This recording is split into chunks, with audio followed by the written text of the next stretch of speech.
ইস রে, ঘুম থেকে উঠতে দেরি হয়ে গেছে। আজ আমার ভার্সিটির প্রথম দিন। তাড়াতাড়ি করে বেড থেকে উঠে ফ্রেশ হয়ে নিলাম। জানালার পাশ থেকে নাস্তা নিয়ে খেতে শুরু করলাম। সকালে কাজের বুয়া জানালা দিয়ে নাস্তা রেখে গিয়েছে। আমি নাস্তা শেষ করে রেডি হয়ে নিলাম। আজ আমার ভার্সিটির প্রথম দিন। ভাবলাম আম্মুকে বলে যাই। যেই ভাবো সেই কাজ। বাড়িতে এসে কলিং বেল বাজালাম। কিছুক্ষণ পর আব্বু দরজা খুলল। সকাল সকাল কার মুখ দেখলাম? আজকের দিনটাই খারাপ যাবে। এই তুই এখানে কি করছিস? না মানে, আজ আমার ভার্সিটির প্রথম দিন, তাই দোয়া নিতে এসেছিলাম। তোর দোয়া লাগবে না, তুই এক্ষুনি বের হ আমার সামনে থেকে। তোর সাহস কি করে হলো বাড়িতে আসার? না, আর আসবো না। বলছি কি আব্বু, আমার কাছে কোনো টাকা নেই। জামা কাপড় কিনতে হবে। জামা কাপড় সব নষ্ট হয়ে গেছে। তাছাড়া কলেজে যাওয়া আসারও ভাড়া নেই। সব সময় টাকা চাওয়া, মেরে হাত ভেঙে দিব। এই নে টাকা, আর আমার সামনে থেকে দূর হয়ে যা। আমি টাকা নিয়ে বাড়ি থেকে বের হলাম। এই রিক্সা, যাবেন? জি মামা, যাব। কোথায় যাবেন?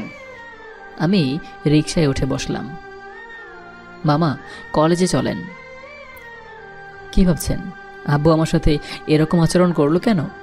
আমাদের পরিবারের আমি একমাত্র কালো। বাড়িতে আমাকে কেউ দেখতে পারে না। আমার জন্মের পর বাড়িতে কেউ আমাকে সহ্য করতে পারতো না, একমাত্র দাদা ছাড়া। কিন্তু দাদা মরে যাওয়ার পর আমার ওপর নির্যাতন বেড়েছে। বাড়ি থেকে বের করে দিয়েছে। লোকজন খারাপ বলবে বলে বাড়ির দারোয়ানের রুমেই থাকে। কাজের বুয়া জানালা দিয়ে খাবার দিয়ে যায়। বাড়িতে যাওয়া আমার নিষেধ। মামা, আপনারা কলেজে এসে গেছে। আচ্ছা, রাখেন মামা। রিক্সা থেকে নেমে ভাড়া দিয়ে কলেজের ভেতরে ঢুকলাম। কিন্তু আমার ক্লাসরুম কোন দিকে? ভাইয়া, প্রথম বর্ষের জীববিজ্ঞানের ক্লাসরুম কোথায়? সামনে গিয়ে ডানে যে রুমটা দেখবে, ওটা প্রথম বর্ষের ক্লাসরুম। ধন্যবাদ ভাইয়া। আমি হাঁটতে হাঁটতে ক্লাসরুমের সামনে এলাম। তারপর রুমে ঢুকে একটা চেয়ারে বসলাম। কিছুক্ষণ পর স্যার এলো। আমি তোমাদের জীববিজ্ঞানের বিভাগের প্রধান প্রফেসর। আমার নাম ডক্টর শরীফুল আলম। সবাই এক এক করে পরিচয় দাও। এক এক করে সবার পরিচয় নিল স্যার। তারপর আমার পরিচয়ে পর্ব এলো। আমার নাম হাবিবুর রহমান। তোমার নাম তো অন্য কিছু হওয়ার দরকার ছিল, কারণ ক্লাসের সবার থেকে তোমার গায়ের রং আলাদা। তোমার আব্বুকে কি করে? আমার আব্বু একজন দিনমজুর। মিথ্যা বললাম, কারণ আমি চাই। তোমার পোশাকেই বোঝা যাচ্ছে। আগামীকাল থেকে এমন জামা কাপড় পরে আসবে না। জি স্যার। অতঃপর স্যার সবার পরিচয় পর্ব শেষ করে কিছু পড়া দিল। তারপর চলে গেল। আমি চুপচাপ বসে আছি। সবাই একের পর এক সবার সাথে বন্ধুত্ব করছে। আমি কারোর সাথে কথা বলতে চাইলে সবাই এড়িয়ে যাচ্ছে। আজকের প্রথম ক্লাস শেষ করে কলেজ থেকে বের হলাম। মামা, যাবেন?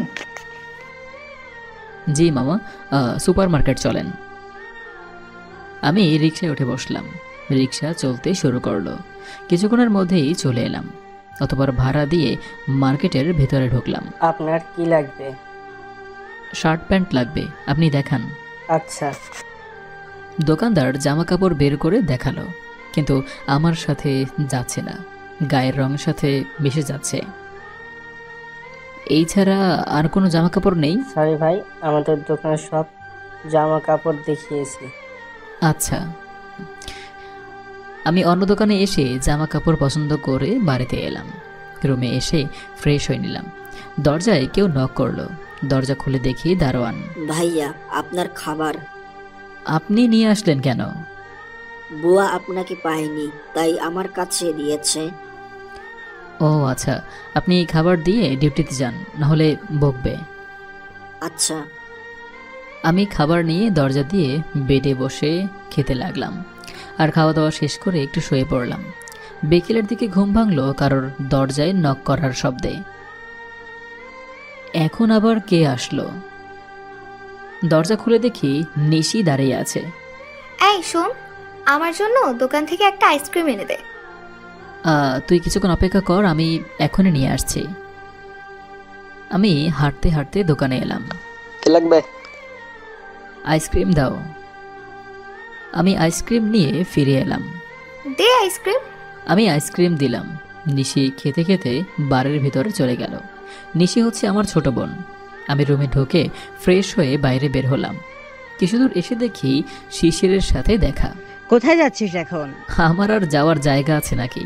নদীর পাড়েই হাওয়া খেতে যাচ্ছি। চল, আমার এখন কোনো কাজ নেই, সন্ধ্যা টিউশনি আছে। ঠিক আছে, চল। আমি আর শিশির গল্প করতে করতে নদীর পাড়ে এসে বসলাম। দিনকাল তেমন ভালো যাচ্ছে না। কেন, কি হয়েছে? তোর কলেজ তো আমার কলেজ থেকে দূরে, একা একা কলেজে যেতে ভালো লাগছে না। আমার কি আর ভালো লাগে? আমরা দুজন কিছুক্ষণ গল্প করলাম।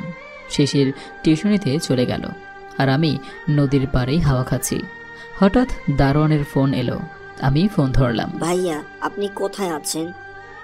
আমি নদীর পাড়ে আছি, কেন কিছু বলবেন? বুয়া এসে আপনাকে খুঁজে গেছে, আপনি তাড়াতাড়ি বাড়ি আসেন। আমি এখনই আসছি। আমি ফোন কেটে দিয়ে তাড়াতাড়ি করে বাড়িতে এলাম। ভাইয়া, বাড়িতে একটু অনুষ্ঠান আছে, আপনি এই লিস্ট অনুযায়ী বাজার করে আনেন। আজ হঠাৎ কিসের অনুষ্ঠান? চাচার অফিসের লোকজন আসবে, তাই তাদের নিয়ে একটা অনুষ্ঠান আছে। ও আচ্ছা। আমি বাজারে গিয়ে সবকিছু বাজার করে নিয়ে আসলাম। বুয়াকে বাজারগুলো দিয়ে রুমে এসে পড়তে শুরু করলাম। অতঃপর রাতে খাওয়া দাওয়া সেরে ঘুমিয়ে পড়লাম। পরদিন সকালে ঘুম থেকে উঠে ফ্রেশ হয়ে নাস্তা শেষ করলাম আর রেডি হয়ে কলেজের উদ্দেশ্যে রওনা দিলাম। রিকশায় করে কলেজের সামনে এসে রিকশা থেকে নেমে ভাড়া দিয়ে ভিতরে ঢুকলাম। ক্লাসের এখনও সময় বাকি আছে, এর জন্য ক্যাম্পাসে বসে বই বের করে পড়তে শুরু করলাম। আমার ক্লাসমেটগুলো আমাকে দেখে হাসতে হাসতে চলে যাচ্ছে। তখন ইভা নামের একটা মেয়ে বলেই বসলো, এই সব পাগল ছাগল কোথা থেকে আসে জানি। দেখ তোরা, এখন ক্যাম্পাসে বই পড়ছে, দেখতে একদম ভূতের মতো। তুই ঠিক বলেছিস, আমাদের ক্লাসে সবাই এত সুন্দর দেখতে, কিন্তু এই ছেলে দেখতে ভূতের মতো। তোদের কথা শুনে হাসি পাচ্ছে, আমি আর নিতে পারছি না। আমি চুপচাপ শুনে যাচ্ছি, জানি আমার কথা বলা বিপজ্জনক হয়ে যাবে। দেখ দেখ, ভূতটা আমাদের কথায় একবারও কানে নিচ্ছে না। ভূত? চল, এখন অনেক হাসছি, ক্লাসে স্যার চলে আসবে। ওরা সবাই চলে গেল। আমি বসা থেকে উঠে ক্লাসরুমের দিকে হাঁটতে শুরু করলাম। কিছুক্ষণ পর ক্লাসরুমে এসে পিছনের দিকে গিয়ে বসলাম আর তার কিছুক্ষণ পরে স্যার এলো। সবাই পড়া বের করো। ইমন, পড়া দাও। মানে স্যার, হয়েছে কি, পড়া করেছিলাম কিন্তু মনে নেই। ঠিক আছে, আজ প্রথম তাই কিছু বললাম না। 2-3 জন পরে আমাকে বলল, এই যে কালু, পড়া দাও। আমি আশেপাশে দেখছি যে কালোকে। তখন স্যার বলল, আশেপাশে কি খুঁজছো, তোমাকে বলছি। সবাই একসাথে হেসে উঠল। আমি উঠে দাঁড়ালাম। জি স্যার, আমার নাম কালো নয়, হাবিবুর রহমান। আবার সবাই হাসতে শুরু করলো। মনে হচ্ছে ক্লাসরুমে হাসির প্রতিযোগিতা চলছে। এই সবাই হাসি বন্ধ করো। কথায় কথায় হাসির কি আছে? তোমার নাম যাই হোক, এখন তুমি পড়া দাও।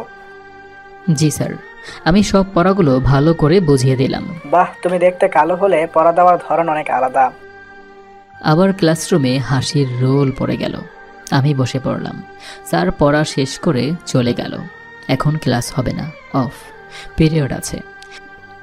এদিকে পানির পিপাসা লেগেছে, তাই ক্যান্টিনে এসে পানির বোতল কিনে পানির বোতলের মুখটা খুলে যখনই মুখে দেব, তখন একজন আমার কাছ থেকে বোতলটা নিয়ে পানি খেতে শুরু করলো। ভাই, এটা কি হলো? কি আর হবে, তুই পানি কিনলি, আমরা খাচ্ছি, সমস্যা কোথায়? আরে তুই সব পানি খেয়ে নিস না, আমার জন্য একটুও রাখিস। তোর জন্য রাখছি, এই নে পানি খেয়ে নে। ওরা দুজন পানি খেয়ে খালি বোতল দিয়ে চলে গেছে। মামা, আরেকটা পানির বোতল দেন। আচ্ছা।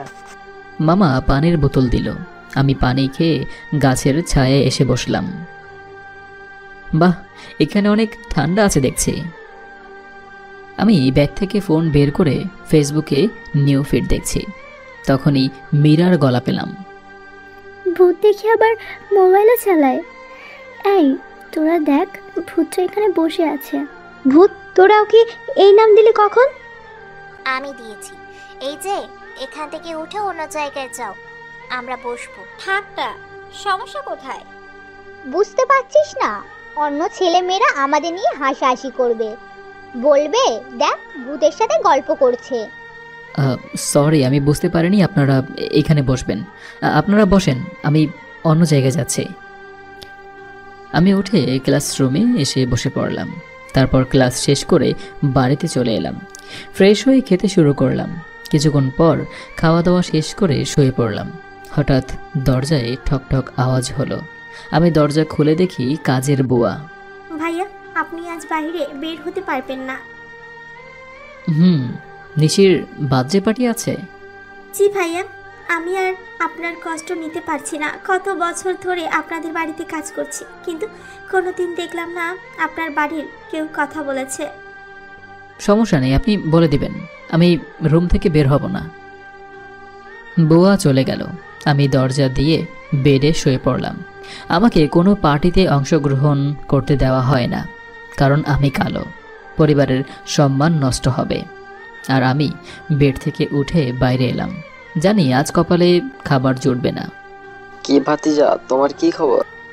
জি ভালো আছি। বাড়িতে দেখছি অনুষ্ঠানে আয়োজন চলছে। বাড়িতে কিসের অনুষ্ঠান? নিশি জন্মদিনের অনুষ্ঠানে আছে। পার্টিতে অনেক কাজ আমার। সে তো বুঝতেই পারছি, এত বড় বাড়ির একমাত্র ছেলে তুমি, সব দায়িত্ব তোমাকেই তো নিতে হবে। জি। আমি আর কথা বাড়লাম না। এলাকার সবাই জানে আমি অনেক সুখে থাকি, কিন্তু ভিতরের খবর কেউ জানে না। চাচা, রুটি আর কলা দেন। কি হবে? প্যান্ডেলের লোকজনকে দিতে হবে। আচ্ছা, দিচ্ছি। আমি রুটি আর কলা নিয়ে বাড়ির ভিতরে ঢুকে দেখি প্যান্ডেলের কাজ প্রায় শেষ। আমি রুমে এসে দরজা লাগিয়ে দিয়ে শুয়ে পড়লাম। সন্ধ্যায় ঘুম থেকে উঠলাম পার্টিতে গান বাজানোর শব্দে। বুঝি না এরা যে এত জোরে গান বাজনা করে কেন। আমি ফ্রেশ হয়ে এসে পড়তে বসলাম, কিন্তু পার্টির বাজনার শব্দে পড়তে পারছি না। তবু আমি কিছুক্ষণ পরে রুটি আর কলা খেয়ে শেষ করলাম। অতঃপর জানালা দিয়ে পার্টি দেখছি। সবাইকে ধন্যবাদ, আপনারা আমার একমাত্র মেয়ের জন্মদিনের অনুষ্ঠানে উপস্থিত হয়েছে। এক ভদ্রলোক বলল। তা ভাই, আপনার ব্যবসা কেমন যাচ্ছে? চলছে ভালো। কই নিশিকে নিয়ে আসো। নিশি রোমিওর বান্ধবীদের সাথে কথা বলছে, এখনই চলে আসবে। ওই তো চলে এসেছে। আব্বু, আমাকে ভালো গিফট না দিলে আমি কিন্তু কেক কাটবো না। ওর জন্য গিফট এনেছি, তোর পছন্দের গাড়ি। সত্যি? তারপর নিশি কেক কেটে আম্মু আর আব্বুকে খাইয়ে দিল। হঠাৎ একজন বলে উঠল, স্যার, আপনার ছেলেকে দেখছি না? শুনেছি আপনার একটা ছেলে আছে, কিন্তু আপনি কোনোদিনও তাকে সামনে আনলেন না কেন? এই রে, এখন আব্বু উত্তর কি দিবে? আব্বু আম্মুর দিকে তাকিয়ে আছে আর ভাবছে কি বলবে। স্যার বলুন। আসলে আমার ছেলে অফিসের কাজের জন্য বিদেশ গেছে একটু আগে, তাই আপনাদের সাথে দেখা হয়নি। ও ঠিক আছে স্যার, একদিন সবাই আপনার ছেলের সাথে দেখা করে আসবো। ঠিক আছে। কিছুক্ষণ পর খাওয়া দাওয়া শেষ হলো সবার। আমি জানালা বন্ধ করে শুয়ে পড়লাম। পরদিন সকালে ঘুম থেকে উঠে ফ্রেশ হয়ে প্রতিদিনের মতো জানালার কাছ থেকে নাস্তা নিয়ে খেতে শুরু করলাম। কিছুক্ষণের মধ্যেই খাওয়া দাওয়া শেষ করে রেডি হয়ে রুম থেকে বের হলাম। বাহ, কত সুন্দর একটা গাড়ি নিশি গিফট পেয়েছে। হঠাৎ নিশি বলে উঠল, কি দেখিস? গাড়ি দেখে কি হবে তোর? দেখেছিস কত দামি গাড়ি পেয়েছি। আমি কলেজে যাই গাড়িতে, আর তুই রোদে পুড়ে। ভালোই লাগে রিকশায় যেতে। তুই গাড়ি চড়তে পারিস না কারণ তুই কাল্লা। এখন গাড়ি কাছ থেকে সরে যা, আমি কলেজে যাব। ড্রাইভার, নিশিকে সাবধানে নিয়ে যাবেন। আমি আর গাড়ির কাছে দাঁড়িয়ে না থেকে গেট দিয়ে বের হলাম। এদিকে আমার কাছে যা টাকা ছিল তা সব শেষ হয়ে গিয়েছে। তার জন্য এই রোদ্রে হাঁটতে শুরু করলাম। শরীর ঘেমে ভিজে গিয়েছে। এভাবে আর পারা যায় না। যাই হোক, একটা টিউশনি দেখতে হবে। হাঁটতে হাঁটতে কলেজে এলাম। সারা শরীর ঘামে ভিজে গিয়েছে। কলেজের ক্যান্টিনে ওয়াশরুম থেকে ফ্রেশ হয়ে গাছের নিচে বসলাম। তারপর শিশিরকে ফোন দিলাম। বল।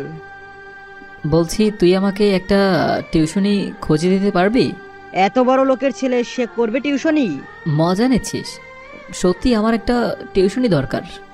আরে আমি তোর সাথে ফাজলামি করছিলাম, একটা টিউশন আছে, বিকেলের দিকে আমার সাথে দেখা করিস। ঠিক আছে, অনেক উপকার হলো। আমি ফোন রেখে চুপ করে বসে আছি। মনটা চায় বাড়ি থেকে কোথাও চলে যাব, কিন্তু যাওয়া বললেই কি যাওয়া যায়? নিজের শহর ভালো করে চিনি না, অন্য শহর তো অজানা। আমি বসে আছি, হঠাৎ কি রে ভূত, এইভাবে বসে আছিস কেন? না, এমনি। এইবার এখান থেকে কেটে পড়ো, আমরা বসে আড্ডা দিব। এই বুঝি গোসল করলো ও? মানে? সারা শরীর ভেজা, কোথাও কি পানিতে পড়ে গিয়েছিলে বুঝি? হয়েছে কি, বাসা থেকে হাঁটতে হাঁটতে কলেজে এসেছি, যার ফলে ঘামে ভেজে গিয়েছে। এই জন্যই বলি, কিসের এত গন্ধ? ওরা সবাই আমাকে নিয়ে হাসাহাসি শুরু করলো। আমি উঠে হাঁটতে শুরু করলাম ক্লাসরুমের দিকে। অতঃপর ক্লাসরুমে এসে পিছনের সিটে গিয়ে বসলাম। কিছুক্ষণ পর স্যার এসে ক্লাস নিয়ে চলে গেল। এক এক করে সব কয়টা ক্লাস শেষ হলো। আমি কলেজ গেট দিয়ে বের হয়ে ফুটপাথ দিয়ে হাঁটতে শুরু করলাম। প্রায় 20 মিনিট পর বাড়িতে এসে পৌঁছালাম। বিকেলের দিকে ঘুম থেকে উঠে ফ্রেশ হয়ে শিশিরের সাথে দেখা করতে এলাম। চল, তোর যে টিউশনি খুঁজে দিয়েছি তাদের বাসা চিনিয়ে দিয়ে আসি। আমি তো স্কুল কলেজ ছাড়া তেমন কিছু চিনি না, এই জন্য আমি তোকে নিয়ে যাচ্ছি। আমি আর শিশির হাঁটতে হাঁটতে কিছু দূর এগিয়ে আসলাম। আর কিছু দূর আসার পরে একটা বাড়ি পড়লো। বাড়িটা দেখতে বেশ সুন্দর। হঠাৎ শিশির দাঁড়িয়ে পড়ল। দাঁড়ালি কেন? আমরা এসে গেছি। তারপর গেট দিয়ে ভিতরে ঢুকলাম। আর ঢুকে দরজার সামনে এসে কলিং বেল বাজালাম। কিছুক্ষণ পরে একটা ভদ্রমহিলা দরজা খুলল। কাকে চাই? আন্টি, আমরা টিউশনির জন্য এসেছিলাম, বাড়িওয়ালা আন্টির সাথে কথা হয়েছে। আচ্ছা, ভিতরে আসো। আমরা ভিতরে ঢুকলাম। উনি আমাদের বসতে দিলেন। আন্টি, বাড়িওয়ালা আন্টি ডেকে দিবেন। আমার সাথে তোমার কথা হয়েছিল, এরা কি তোমার বন্ধু? জি। তোমার নাম কি? হাবিবুর রহমান। কোথায় থাকো? 7 নং সেক্টরে থাকি। ঠিক আছে, শোনো, আজকে এখন পড়িয়ে যাও, আগামীকাল থেকে সন্ধ্যায় এসে পড়িয়ে যাবে। জি আন্টি। ও হ্যাঁ, তোমার টিউশনের বেতন কিন্তু 3000 টাকা, এই কথা বলা হয়েছে? তাহলে তুই পড়া, আমি আমার টিউশনিতে চলে গেলাম। আচ্ছা। শিশির চলে গেল। আন্টি পড়ানোর রুমটা দেখিয়ে দিলেন। আমি রুমে গিয়ে বসলাম। কিছুক্ষণ পর একটা পিচ্চি ছেলে আসলো। আপনি কি আমার নতুন স্যার? তোমার নাম কি? আমার নাম রাফি, আমি ক্লাস 2-তে পড়ি। ও বাবা, তাই নাকি? আমি তোমাকে শুরু থেকেই পড়াবো। তুমি কিন্তু পড়াশোনা নিয়ে দুষ্টুমি করবে না, ওকে? Okay sir. আমি রাফিকে পড়াতে শুরু করলাম। একটা কাজের মেয়ে এসে আমাকে নাস্তা দিয়ে চলে গেল। ভালো করে পড়াতে হবে। প্রথমে নিজেকে নার্ভাস ফিল করছি। আমি নাস্তা খেতে খেতে পড়ানো শেষ করে বাড়ির দিকে রওনা দিলাম। কত লোকজন এক জায়গা থেকে অন্য জায়গায় যাচ্ছে। দিন শেষে সবাই নিজের গন্তব্যে পৌঁছে যাচ্ছে, কিন্তু আমার গন্তব্য কোথায় জানি না। তা মনে হয় হারিয়ে গিয়েছে। আমি বাড়ির সামনে এসে গেটে নক করলাম। ও ভাইয়া, এই সন্ধ্যায় কোথা থেকে আসছেন? একটু কাজে গিয়েছিলাম। দারোয়ান গেট খুলে দিল। আমি ভিতরে ঢুকে রুমে এসে শুয়ে পড়লাম। শরীর খুব ক্লান্ত। রাতের খাবার খেয়ে ঘুমিয়ে পড়লাম। পরদিন সকালে ঘুম থেকে উঠে প্রতিদিনের মতো কলেজের রওনা দিলাম। কলেজে এসে সোজা ক্লাসরুমে চলে এলাম। আজ আর ক্যাম্পাসে বসলাম না। এদিকে মেয়েগুলো গাছের নিচে এলো। আজ ভূতটা গেল কোথায়? মনে হয় আজ কলেজে আসে নাই। আমি দেখেছি ওকে কলেজের ভিতর ঢুকতে। ইস রে, আজ আর ভূতটাকে নিয়ে মজা করা হলো না। কয়দিন ভূতটার সাথে যে মজা করছি। এটা আমাদের কি ঠিক হচ্ছে? কে জানি, ছেলেটা আসলেই অদ্ভুত। কেউ কিছু বলে না, সারাক্ষণ চুপচাপ থাকে। ওর প্রতি কি তোর ভালোবাসা জেগে উঠলো নাকি?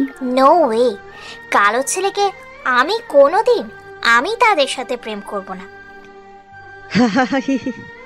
ক্লাসের সময় হয়ে গেছে। ওরা সবাই ক্লাসরুমে এসে দেখে আমি বসে আছি। আজকের মতো ক্লাস শেষ করে বাড়িতে ফিরে এলাম। তারপর ফ্রেশ হয়ে খাওয়া দাওয়া সেরে ঘুমিয়ে পড়লাম। বিকেলে ঘুম থেকে উঠে ফ্রেশ হয়ে রাফিকে পড়ানোর জন্য বের হলাম।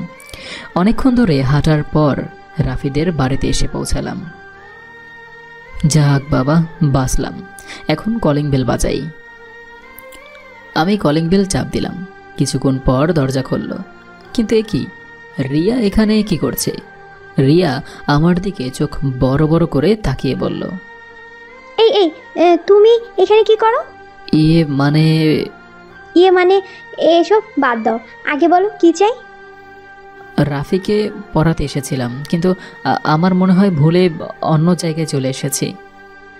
আহারে বেচারা, তখনই পিছন থেকে রাফি বলে উঠল, আপু উনি আমার স্যার, ভিতরে আসতে দাও। এই রুমে গিয়ে বস, আমি তোর স্যারকে পাঠিয়ে দিচ্ছি। রিয়া চোখ নামিয়ে বলল, যাও ভিতরে গিয়ে আমার ভাইকে ভালো করে পড়াও। জি। আমি তাড়াতাড়ি করে ভিতরে ঢুকে রুমে এসে বসলাম। আল্লাহ, এই মেয়ের হাত থেকে কে রক্ষা করবে? তুমি আমার ভরসা। স্যার। ও, পড়া বের করে 5 মিনিট পরে আমাকে পড়া দাও। রিয়া, রাফি স্যারকে একটু শরবত তৈরি করে দিয়ে আয়। আচ্ছা। রিয়া রান্নাঘরে এসে শরবত তৈরি করলো। মনে দুষ্ট বুদ্ধি চেপে বসলো। শরবতে গুঁড়ো মরিচ মিশিয়ে দিল। তারপর পড়ার রুমে আসলো। কিছু বলবেন? জি না, তবে আমি তোমার জন্য শরবত তৈরি করে এনেছি, তাড়াতাড়ি খেয়ে নাও। আচ্ছা। আমি শরবত নিয়ে খেতে শুরু করলাম। তখনই বুঝতে পারলাম এটা শরবত না, মরিচের শরবত। ঝালে আমার গলা জ্বলে যাচ্ছে। ও ও করে শিশাতে শুরু করলাম। কি ঝাল লাগলো বুঝি? একটু পানি হবে, গলা ঝালে জ্বলে যাচ্ছে। আহারে, দাঁড়াও আমি এক্ষুনি পানি নিয়ে আসছি। রিয়া পানি আনতে চলে গেল। কিছুক্ষণ পর ঠান্ডা পানি নিয়ে আসলো। আমি পানি খেয়ে কিছুটা শান্তি পেলাম। আমি হাসি দিয়ে বললাম, ধন্যবাদ আপনাকে। এইবার রিয়ার মুখটা দেখার মতো হয়েছিল। রিয়া কিছু না বলে চলে গেল। আমি রাফিকে পড়াতে শুরু করলাম। আজকের মতো পড়া শেষ করে বাড়িতে চলে এলাম। এইভাবেই কেটে গেল 1 মাস। কলেজে সবার কাছে আমি হাসির পাত্র হিসেবে পরিচিত। অনেকদিন হলো আম্মুকে দেখিনি, তাই আম্মুর সামনে এলাম। কি চাই? আমার কি চাওয়ার আছে? অনেকদিন তোমাকে দেখিনি, তাই দেখতে আসছে। তোকে বলেছি না যখন তখন আমার সামনে আসবি না। আমার মনে ছিল না। বলছি কি, তোমার না থাক। বুঝতে পারছি টাকা দরকার, তাই তো? তুই টাকা দিয়ে কি করবি? টাকি না থাক, আমার লাগবে না। আমি কিছু না বলে ওখান থেকে চলে এলাম। হাঁটতে হাঁটতে নদীর পাড়ে এলাম। এটাই আমার একমাত্র জায়গা যেখানে বসে বসে বছর পার করেছি। যে কঠিন অবস্থা দেখেছি সে প্রাচুর্যের মূল্য দিতে অক্ষম। নদীর পাড়ে চুপচাপ বসে আছি। ভাবছি আনমনে হঠাৎ যদি কোথাও হারিয়ে যাই তাহলে কেমন হয়। কিন্তু কোথায় যাব? আমার যাওয়ার যে কোনো জায়গা নেই।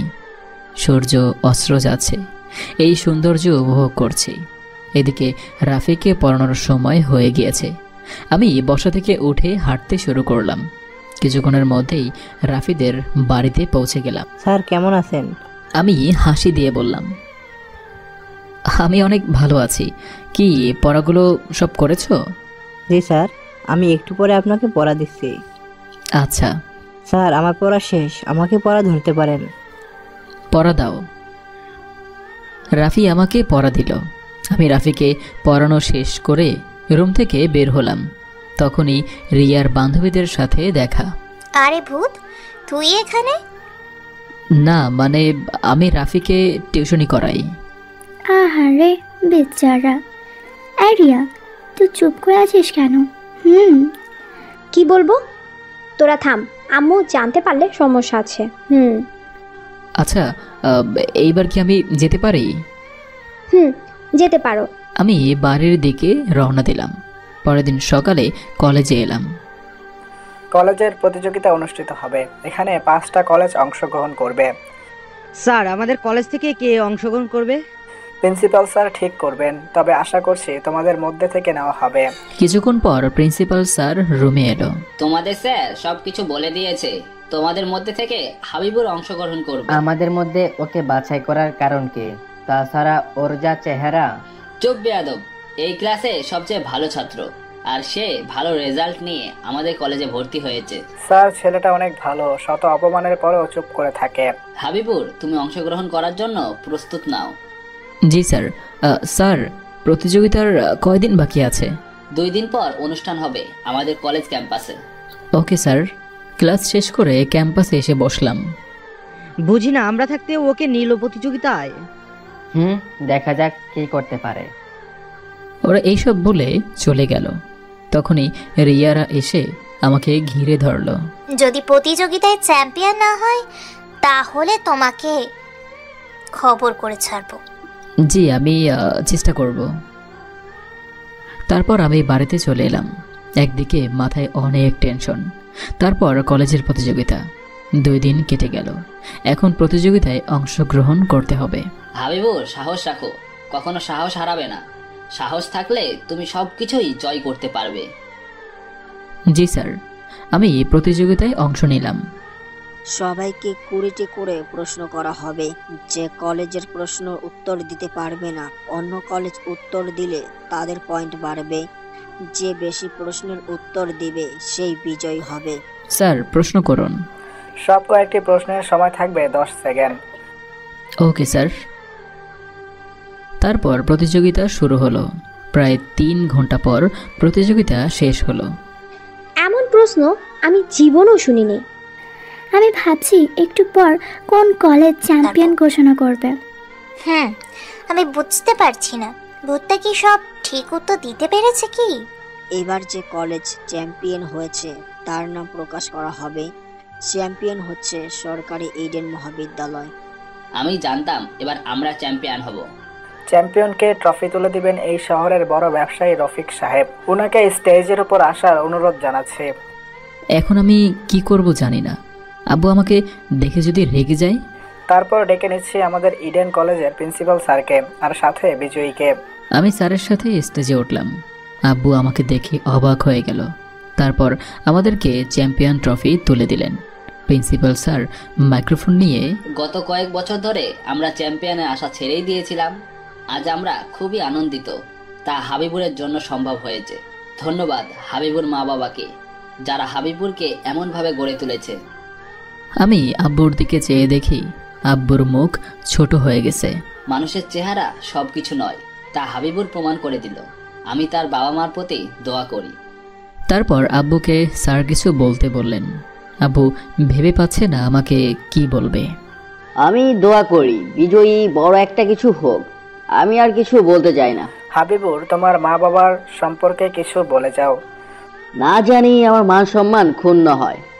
যদি ওর পরিচয় দেয় তাহলে আমার সব শেষ। তাদের সম্পর্কে বললেই কম হয়ে যাবে, এই জন্য আমি কিছু বলতে চাই না। সবাই আমাকে দোয়া করবেন। সুন্দর কথা। কলেজের সবাই আমাকে নিয়ে আনন্দ করতে শুরু করলো। হঠাৎ জীববিজ্ঞানের বিভাগের প্রধান প্রফেসর এলেন। ধন্যবাদ তোমাকে, তোমাকে অনেক অপমান করছি, ক্ষমা করে দিবে। স্যার, আমি কিছু মনে করিনি। আপনি আমার স্যার, আপনি বলতেই পারেন। বুকে আয় বাবা। স্যার আমাকে জড়িয়ে ধরলেন। কিছুক্ষণ পর ছেড়ে দিলেন। আর এক এক করে সবাই আমার সাথে পরিচিত হতে এলো। রিয়ারা এলো সবার শেষে। খুবই খুশি দেখছি। না মানে ধন্যবাদ তোমাকে। আমি সেই দিনের মতো বাড়িতে এলাম। ফ্রেশ হয়ে বসে আছি, তখনই বুয়া এলো। ভাইয়া, আপনার দুপুরের খাবার। রেখে যান, আমি খেয়ে নেব। ভাইয়া, আপনার আব্বু কিছু টাকা দিয়েছে। শুনলাম আপনি নাকি প্রতিযোগিতায় চ্যাম্পিয়ন হয়েছে। কিন্তু আপনি জানলেন কি করে? আপনার আব্বু আপনার আম্মুর সাথে কথা বলেছিল, তখন আমি শুনেছি। আচ্ছা। আমি টাকা নিয়ে পকেটে পরে দিলাম। ভাবলাম হয়তো তার মনে কিছু একটা মায়া এসেছে। বিকেলের দিকে চাচার দোকানে এলাম নিশির আইসক্রিম নিতে। কি আইসক্রিম লাগবে? এই নাও। আমি আইসক্রিম নিয়ে গেটের ভিতরে চলে গেলাম। এদিকে রিয়া এই রাস্তা দিয়েই যাচ্ছিল। আমাকে বাড়ির ভিতরে ঢুকতে দেখে থেমে গেল। তারপর গাড়ি থেকে নেমে বাড়ির সামনে এলো। কাকে চাই? এইমাত্র ছেলেটা গেল, সে কি এখনো টিউশনি করায়? জি না, কিন্তু আপনি কে? আমি রিয়া, ছেলেটির ক্লাসমেট। বলুন না। ইয়ে মানে? কি মানে করছেন? আর এটা রফিক সাহেবের বাসা না? জি। তাহলে কি হাবিবুর এখানে কাজ করে? জি না, ভাইয়া রফিক সাহেবের ছেলে। এইবার আপনার শান্তি হয়েছে? রিয়া এই কথা শোনার পর অবাক হয়ে গেল। এত বড় লোকের ছেলে কি না এই অবস্থা? আমাকে জানতেই হবে এর কাহিনী কি। আচ্ছা, হাবিবুর এভাবে থাকে কেন? আপু, আমি আর আপনাকে কিছু বলতে পারবো না। কেন? স্যারের নিষেধ আছে। তখনই বুয়া এলো। করিম, এখানে কি হয়েছে? দেখেন না আপা, ভাইয়ের বন্ধু নাকি ভাইয়ের ব্যাপারে জিজ্ঞেস করছে। আপা, আপনি বলেন না, আমি কাউকে কিছু বলবো না। আচ্ছা, তুমি এদিকে আসো, আমি বলছি। ওকে। বুয়া তারপর সব কিছু খুলে বলল। রিয়া এইসব শুনে চোখ দিয়ে পানি গড়িয়ে পড়ছে। ধন্যবাদ আপনাকে। রিয়া গাড়ির কাছে এসে উঠে বসলো। ড্রাইভার গাড়ি চালাতে শুরু করছে। তখন রিয়ার চোখ দিয়ে পানি পড়ছে আর সে ভাবছে, আমরা অনেকে অপমান করেছি ছেলেটাকে, কিন্তু তার কষ্ট বুঝতেই পারিনি। রিয়া বাড়িতে পৌঁছে গেল। রিয়া, তোর চোখে পানি কেন? আম্মু, আমি বড় অন্যায় করেছি। কি হয়েছে বলবি তো? রাফির স্যার আছে না, হাবিবুর আমার ক্লাসমেট। আমরা সবাই ওকে সব সময় অপমান করতাম, কখনো গায়ের রং নিয়ে, কখনো পোশাক নিয়ে। এটা কিন্তু ঠিক হয়নি। ছেলেটা মোটেও কালো নয়। শ্যামলা কত মায়াবী। আমি আজ জানতে পারছি ওর মনে অনেক কষ্ট, কিন্তু কাউকে বুঝতে দেয় না। সত্যি ছেলেটা অদ্ভুত। তুই কাঁদিস না, ছেলেটির কাছে ক্ষমা চাইলে ক্ষমা করে দেবে। রিয়া চোখ মুছতে মুছতে রুমে এসে ফ্রেশ হয়ে নিল। এদিকে আমি বিকেলে ঘুমিয়ে পড়েছিলাম। ঘুম থেকে উঠতে দেরি হয়ে যায়, আর সেই জন্য আজকে আর রাফিকে পড়াতে যাওয়া হলো না। পরদিন সকালে ঘুম থেকে উঠে ফ্রেশ হয়ে নাস্তা করে কলেজের ক্যাম্পাসে চলে আসলাম। আর ক্যাম্পাস এসেই বসে রইলাম। ভালোই লাগছে, সবাই আমার সাথে কথা বলছে। হয়তো আমি তাদের মনে জায়গা করে নিয়েছি। হঠাৎ রিয়া আমার পাশে এসে বসলো। আমি উঠে দাঁড়ালাম পা বাড়াবো। তখনই রিয়া বলল, কোথায় যাচ্ছ? তোমার সাথে কিছু কথা আছে। কি কথা? আরে দাঁড়িয়ে আছো কেন, বসো। আমি রিয়ার থেকে দূরে সরে বসলাম। বলেন। তুমি দেখতে কিন্তু মোটেও কালো নও, তোমার গায়ের রং শ্যামলা। আমাকে সান্ত্বনা দিচ্ছেন, কিন্তু আমি এটাকে নিয়েই ভালো আছি। আল্লাহ আমার গায়ের রং এমন দিয়েছে, তাতে আমার কিছু করার নেই। সেদিন তোমার বাবা মা সম্পর্কে কিছু বললেন না কেন? এমনি। তোমার এত কষ্ট কেন আমাকে বলো। কে বলেছে আমার মনে কষ্ট আছে? দেখেন না, আমি সবসময় হাসি খুশি থাকতে পছন্দ করি। সেটা তো আমাদেরকে বোকা বানাতে। হাসির আড়ালে লুকিয়ে থাকা কষ্টটা আমি জানি। কি জানেন? এই যে তোমার মনে কিসের কষ্ট, সবাইকে বোকা বানাতে পারলো, আমাকে পারবে না। আমি তোমাকে দেখেছি শত অপমানের পরেও মানিয়ে নিয়ে চলতে। অন্যায় না করলেও তুমি দোষী হয়েছ। আমি আকাশের দিকে তাকিয়ে বললাম, অপমান সেটা আমার সাথে প্রতিনিয়ত হয়ে থাকে, তাই মানিয়ে নিতে শিখেছি। তোমার কষ্ট কি আমি কিছুটা ভাগ নিতে পারি না? আমার প্রতি অনুভূতি দেখাচ্ছেন? আমি কারোর দয়া নিতে চাই না। আমি আমার কষ্ট কাউকে ভাগ দিতে চাই না। আমি তোমার প্রতি অনুভূতি দেখাচ্ছি না, আমি তোমার কষ্টটা একটু ভাগ নিতে চাই, যেন কিছুটা তোমার কষ্ট কমে যায়। দেখুন, আপনি কিন্তু কি? আচ্ছা সরি, তোমার সাথে আমি অনেক খারাপ ব্যবহার করেছি। কিসের সরি? আমি তোমাদের উপর কখনো কষ্ট পাইনি। তাহলে আজ থেকে আমরা বন্ধু? রিয়া আমার দিকে হাত বাড়িয়ে দিল। সবাই খারাপ ভাববে, তাতে আমার কিছু আসে যায় না। রিয়া আমার হাত ধরে হ্যান্ডশেক করলো। আজ থেকে তুমি আমাকে তুমি করে বলবে, আমরা বন্ধু। আচ্ছা। তখনই ইভা, ইরা ও মীরা আমাদের সামনে এলো। তুই এখানে? আমরা তোকে খুঁজে বেড়াচ্ছি, আর তুই ভূতটার সাথে বসে আছিস। শোন, আজ থেকে আমরা সবাই বন্ধু, ওর নাম ধরে রাখবি। বাহ, তুই দেখি দল পাল্টিয়ে ফেলেছিস। হাবিবুর, তুমি আমার জন্য একটু পানি এনে দিতে পারবে? ঠিক আছে, আমি যাচ্ছি। আমি পানি আনতে চলে গেলাম। এদিকে রিয়ারা কথা বলছে। তুই হঠাৎ ভূতটার পক্ষে কথা বলছিস কেন? আমি ওর কষ্টটা ভাগ নিতে চাই। আমি জানি ওর মনে অনেক কষ্ট। আমরা ওকে যেমন দেখি তেমন হাবিবুর একদমই নয়। কিসের কষ্ট? রিয়া তারপর সব কিছু খুলে বলল, কিন্তু আমি যে বড় লোকের ছেলে সেটা বাদে। আমরা খুব অন্যায় করে ফেলেছি, সত্যি আমরা ক্ষমার অযোগ্য। হাবিবুরের মনে পাপ নেই, ক্ষমা চাইলে ক্ষমা করে দিবে। আমি পানি নিয়ে ফিরে এলাম। রিয়া পানি নিয়ে খেতে শুরু করলো। যদিও রিয়ার পানির পিপাসা লাগেনি, আমাকে বোঝানোর জন্য পানি পান করছে। হাবিবুর, আমাদের সবাইকে ক্ষমা করে দাও, আজ থেকে আমরা সবাই বন্ধু। তোমরা কোনো অন্যায় করোনি, তাহলে কিসের মাফ চাইছো? আমরা জানি আমরা তোমার সাথে অন্যায় করেছি, প্লিজ আমাদের মাফ করে দাও। আচ্ছা, সবাইকে মাফ করে দিলাম। কিছুক্ষণ আমরা আড্ডা দিয়ে ক্লাসরুমে এসে বসলাম। তার কিছুক্ষণ পর স্যার এলো। সবাই কেমন আছো? সবাই ভালো আছি, আপনি কেমন আছেন? ভালো। কালকের প্রতিযোগিতা থেকে কি শিক্ষা পেলে তোমরা? কখনো চেহারা নিয়ে উপহাস করতে নেই, মানুষের চেহারা কিছুই নয়। শোনো, সাদা চামড়ার দাম বেশি থাকতো, তাহলে মূলার দাম বেশি হতো, আপেলের দাম নয়। জি স্যার। সবাই নিজের চেহারা নিয়ে অহংকার করবে না। আমি আজ নতুন পড়া দিব, বই বের করো।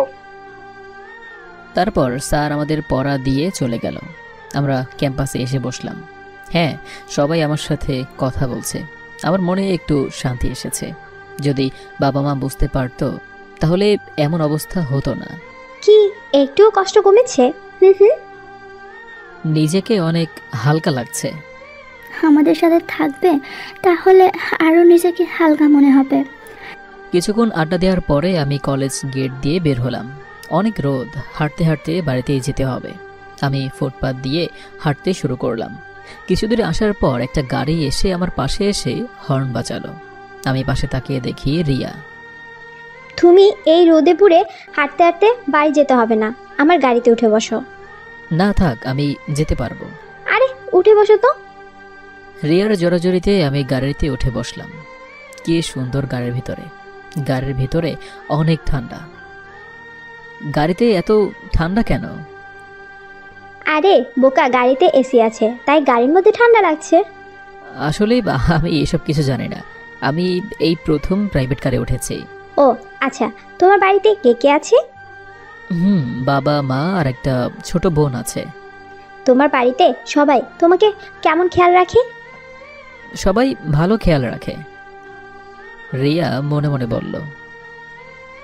সহজে বাড়ির কথা বলবে না। আমি তো দেখছি না, যদি তোমার খেয়াল রাখতো তাহলে তুমি এমন অবস্থায় থাকতে না। মানে আমি নিজের দিকে খেয়াল রাখি না। নিজের দিকে খেয়াল রাখবে, না হলে অসুস্থ হয়ে পড়বে। আচ্ছা। বাড়ির দিকে চলে এসেছি, কিন্তু রিয়াকে আমার বাড়ির সামনে নিয়ে যাওয়া যাবে না। গাড়ি রাখো, আমি এখানে নামবো। তোমার বাড়ি কি এইদিকে? একটু ভেতরে, আমাকে এখানে নামিয়ে দিলে আমি যেতে পারবো। ঠিক আছে। গাড়ি রাখলো, আমি গাড়ি থেকে বের হলাম। সাবধানে যাবে। রিয়ার গাড়ি চলতে শুরু করলো, আমিও হাঁটতে শুরু করলাম। আর 1 মিনিট হাঁটার পরে বাড়িতে এসে পৌঁছালাম। ভাইয়া আজ তাড়াতাড়ি চলে আসলেন? একটা ফ্রেন্ড আমাকে গাড়িতে করে সামনে নামিয়ে দিয়ে গেছে। ও। আমি রুমে এসে ব্যাগ রেখে ফ্রেশ হয়ে নিলাম। তারপর খেতে শুরু করলাম। আজ একটু নিজেকে হালকা লাগছে। খাওয়া শেষ করে ঘুমিয়ে পড়লাম। বেশ কিছুদিন এইভাবেই কেটে গেল। রিয়া, ইভা, ইরা ও মীরার সাথে আড্ডা দিতে ভালোই লাগে। ওরা আমাকে মাঝে মাঝে ঘুরতে নিয়ে যায়। একদিন আমি আর রিয়া দুজন একসাথে ঘুরতে গেলাম। তোমার ইচ্ছা কি? আমার আবার ইচ্ছা নিজেকে প্রতিষ্ঠিত করতে হবে। ভালো, চলো আমরা সামনের দিকে হেঁটে আসি। আচ্ছা। আমরা দুজন পাশাপাশি হাঁটতে শুরু করলাম। ভালোই লাগছে রিয়ার সাথে হাঁটতে। কোনোদিন কোনো মেয়ের সাথে পাশাপাশি হাঁটেনি। তোমার কি কাউকে পছন্দ হয়? আমার পছন্দ হয়ে কি হবে? নিজের দিকে তাকালে নিজের অবস্থান বুঝতে পারি। ভালোবাসা কি সেটা আমি জানি না। তাই বলে কি হবে? কিছু না, চলো সামনে ফুচকার দোকান দেখা যাচ্ছে, আমরা গিয়ে ফুচকা খাই। আচ্ছা চলো। আমরা দোকানে এসে ফুচকা অর্ডার করলাম। কিছুক্ষণের মধ্যেই ফুচকা দিল আর আমরা খেতে শুরু করলাম। তেমন খারাপ খেতে না। এখানে বসে বসে সূর্য অস্ত যাওয়া দৃশ্যটা দেখতে পাওয়া যাবে। সূর্যাস্ত যাওয়ার দৃশ্য আমার খুব ভালো লাগে, কিন্তু আমাদের মাঝে থেকে হারিয়ে গেল একটা দিন। খাওয়া শেষ করলাম। আমি বিলটা পরিশোধ করতে যাব, কিন্তু রিয়া আমাকে বিল দিতেই দিল না। রিয়া বিল পরিশোধ করলো। আজ আমরা রাতের বেলায় হাঁটতে হাঁটতে বাড়িতে যাব। তোমার হাঁটতে কষ্ট হবে। চলো তো, কিছু হবে না। আমি আর রিয়া আবার হাঁটতে শুরু করলাম, উদ্দেশ্য বাড়ির দিকে। হঠাৎ রিয়া আমার হাত ধরলো। আমি অবাক হয়ে গেলাম। অবাক হলে নাকি? অবাক একটু হয়েছে, কিন্তু তুমি আমার হাত ধরলে কেন? আরে বোকা, রাতের বেলা দুজন পাশাপাশি যদি হাত ধরে না হাঁটা হয় তাহলে ভালো লাগে না। ও ঠিক আছে, হাত ধরতে পারো। এই তো ভালো ছেলের কথা। আমি আর রিয়া পাশাপাশি হাত ধরে হাঁটতে শুরু করলাম। আমি কোনোদিন কারোর হাত ধরে হাঁটছি কিনা আমার মনে পড়ে না। ও মা, তাই নাকি? বাবা মাকে হাত ধরে নিয়ে হাঁটতে শিখায়নি? মানে হেঁটেছি কতটা পথ। ও, এখন থেকে আমার হাত ধরে হাঁটতে পারো, সমস্যা নেই। তা কখনো হয় না। এই সমাজে একটা ছেলে মেয়েকে এইভাবে মেনে নিবে না। এই সমাজ এমন কেন? সমাজের একটা নীতিমালা আছে। আমি রিয়া হাঁটতে হাঁটতে রিয়াদের বাড়িতে পৌঁছালাম, আর তারপরে রাফিকে পড়াতে শুরু করলাম। স্যার, আপনি এমন কেন? কেমন? এই যে আপনি অগোছালো, নিজের দিকে খেয়াল রাখেন না। ও, এই ব্যাপার। আমি এমনটা থাকতে পছন্দ করি। তুমি চুপচাপ পড়ো। Okay sir. আমি রাফিকে পড়িয়ে ওদের বাড়ি থেকে বের হলাম। হঠাৎ আকাশে বিদ্যুৎ চমকাতে শুরু করলো। মনে হচ্ছে এখনই বৃষ্টি নামবে। তাড়াতাড়ি পা চালাই, না হলে বৃষ্টিতে ভিজে যাব। বৃষ্টিতে ভিজলে আমার আবার শরীর খারাপ হয়ে যায়। কিছু দূর আসতেই বৃষ্টি শুরু হয়ে গেল। যাক, মানুষের কিছুটা গরম কমলো। আমি তাড়াতাড়ি পা চালিয়ে বাড়ির সামনে এলাম। গেটে নক করলাম। দারোয়ান ছাতা মাথায় দিয়ে এসে গেট খুলে দিল। ভাইয়া, আপনি এখন ভিজতে ভিজতে কোথা থেকে আসছেন? টিউশনিতে গিয়েছিলাম, কিন্তু কে জানতো যে বৃষ্টি নামবে। বাইরে অনেক বৃষ্টি হচ্ছে, কোথাও দাঁড়িয়ে থাকলে ভিজে যেতেন না? রাস্তা ফাঁকা কোথায়, আশ্রয় নেওয়ার জায়গা ছিল না। তাছাড়া হঠাৎ বৃষ্টি এসে ভিজিয়ে দিল। আপনি তাড়াতাড়ি রুমে গিয়ে চেঞ্জ করুন। আচ্ছা। আমি রুমে এসে সারা শরীর ভালো করে পানিটা মুছে নিলাম। তারপর কাপড় চেঞ্জ করে খেতে বসলাম। অতঃপর খাওয়া দাওয়া শেষ করে শুয়ে পড়লাম। মাঝরাতে হঠাৎ প্রচণ্ড জ্বর এলো। সারা শরীর শীতে কাঁপছে। আমি কষ্ট করে উঠে একটা নাপা ওষুধ খেয়ে শুয়ে পড়লাম, কিন্তু কিছুতেই জ্বর কমছেই না। সারা রাত আর ঘুম হলো না। ভোরের দিকে ঘুমিয়ে পড়েছি, খেয়ালই নেই। এদিকে সকাল হয়েছে অনেক আগে, কিন্তু আমি এখনো ঘুমের মধ্যে কাঁপছি। ইস রে, ভাইয়া নাস্তা দিতে আজ অনেক দেরি হয়ে গেছে। ভাইয়া কলেজে যাবে, যাই তাড়াতাড়ি নাস্তা দিয়ে আসে। বুয়া এসে দেখে এখনো দরজা বন্ধ, প্লাস জানালাও বন্ধ আছে।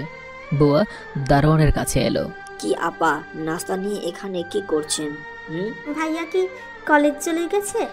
ভাইয়া তো এখনো কলেজে যায়নি। ভাইয়ার রুমের দরজা জানলা সব বন্ধ আছে, আমি মনে করলাম কলেজে চলে গেছে। ভাইয়ার আবার কিছু হয়নি তো? গতকাল বৃষ্টিতে ভিজে বাড়িতে এসেছে। বলিস কি রে, বৃষ্টিতে ভিজলে ভাইয়া অসুস্থ হয়ে পড়ে। চলেন তো দেখি। ওনারা এসে আমার রুমের দরজা ধাক্কা দিতে শুরু করলো। তখন আমার ঘুম ভাঙে। আমি ওঠার চেষ্টা করছি, কিন্তু পারছি না। সারা শরীর ব্যথা। তবুও আমি অনেক চেষ্টার পর বেড থেকে উঠে দরজা খুললাম। ভাইয়া, আপনার কি হয়েছে? একটু জ্বর এসেছে, ঠিক হয়ে যাবে। কই দেখি, গায়ে জ্বর কেমন? দারোয়ান যখন দেখতে যাবে তখনই আমি মাটিতে পড়ে গিয়ে জ্ঞান হারিয়ে ফেললাম। করি, ধর ভাইয়াকে। দুজন আমাকে ধরে বেডে শুয়ে দিল। আপা, ভাইয়া গায়ের অনেক জ্বর, এখনই ডাক্তারকে ডাকতে হবে। তুই একটু ভাইয়াকে মাথায় পানি দে, আমি এক্ষুনি চাচির কাছ থেকে আসছি। বুয়া দৌড়ে আম্মুর কাছে এলো। কি হয়েছে, দৌড়ে আসলে যে? আসলে চাচি, ভাইয়ার অনেক জ্বর, জ্ঞান হারিয়ে ফেলেছে, এক্ষুনি ডাক্তার ডাকতে হবে। তো আমি কি করব? যদি ডাক্তারকে ফোন করে আসতে বলেন তাহলে একটু ভালো হবে। আমি কাউকে ফোন দিতে পারবো না। তুই এক কাজ কর, তোর চাচার কাছে গিয়ে বল।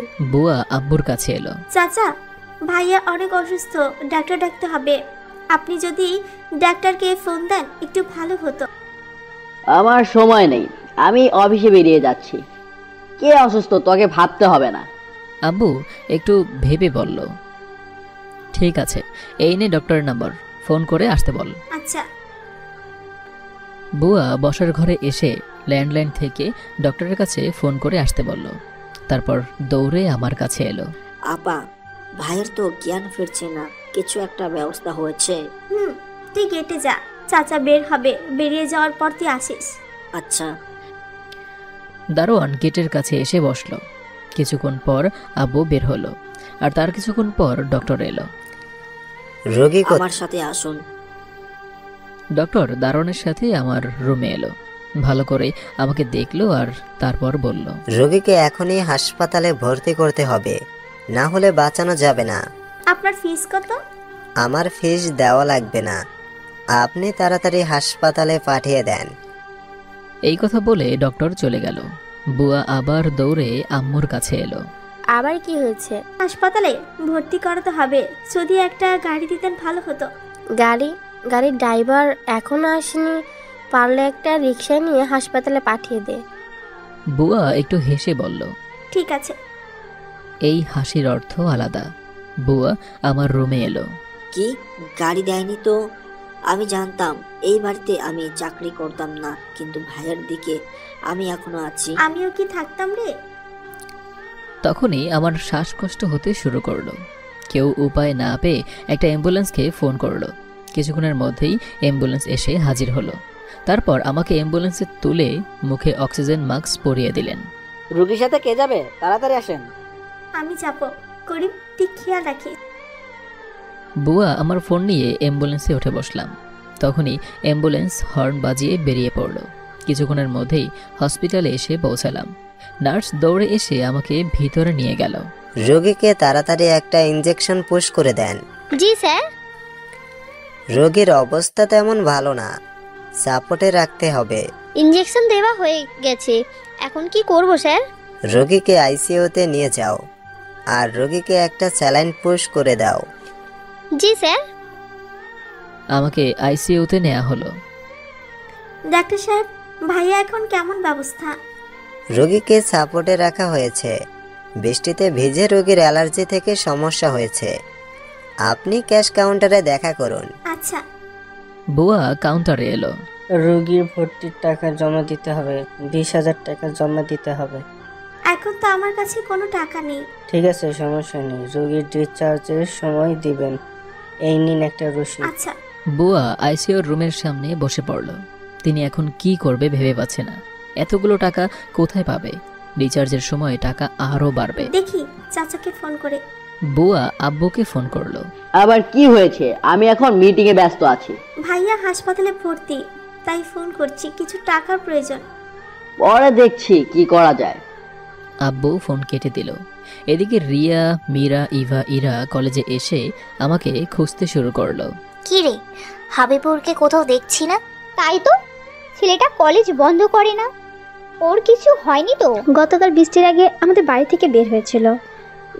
পথে ভিজে জ্বর বাঁধায়নি তো? রিয়া, তোর কাছে হাবিবুরের ফোন নাম্বার আছে না? কল দে তো। আমি তো ভুলে গিয়েছিলাম। রিয়া আমার ফোনে ফোন দিল।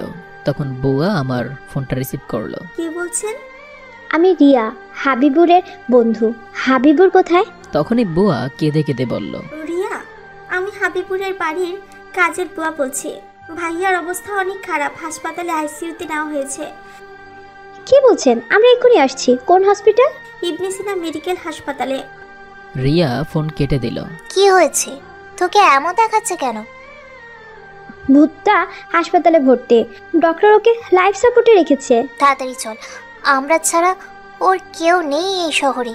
তারপর সবাই হসপিটালে এলো। আপা, আপনার ভাইয়া কোথায়?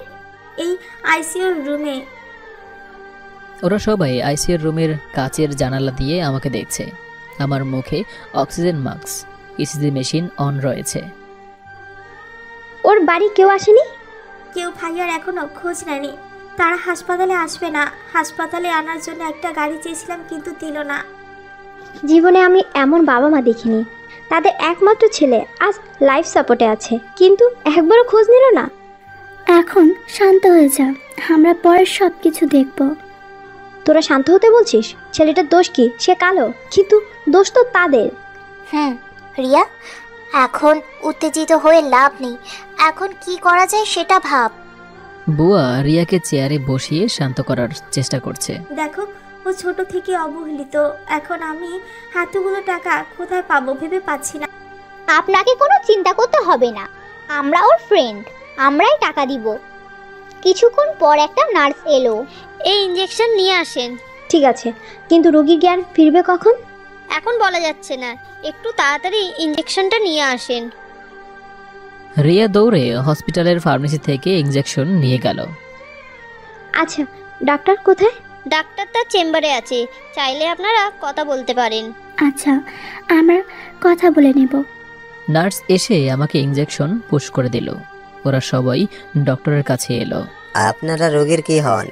আমরা সবাই রোগীর ফ্রেন্ড। আপনি বলেন, রোগীর জ্ঞান ফিরবে কখন? সেটা এখন বলা সম্ভব না। এখন জ্ঞান ফিরতে পারে বা অন্য সময়। আচ্ছা, আপনারা একটু ভালো করে চেষ্টা করুন। যত টাকার প্রয়োজন হয় আমি দিব। দেখুন, এখানে টাকার বিষয় না, তেমন চিন্তার কোনো কারণ নেই। রোগীর অবস্থা ভালোর দিকে। আচ্ছা।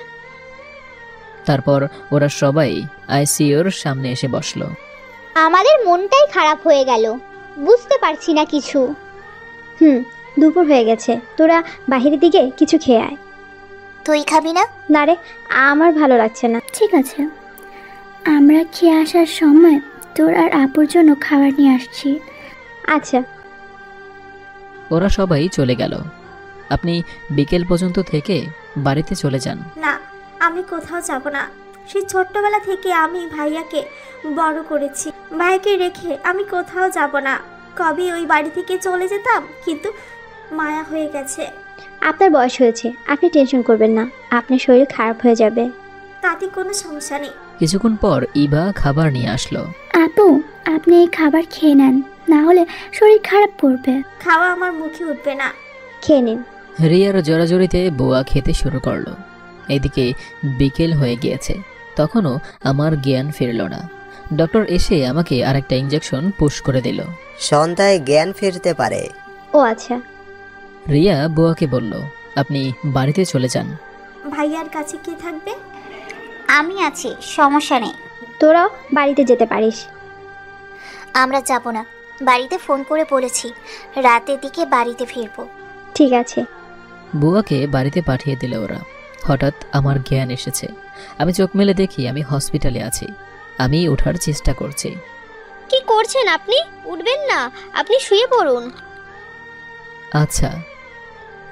নার্স বাইরে এসে বলল, রোগীর জ্ঞান ফিরেছে, আপনারা দেখা করতে পারেন, তবে বেশি কথা বলবেন না।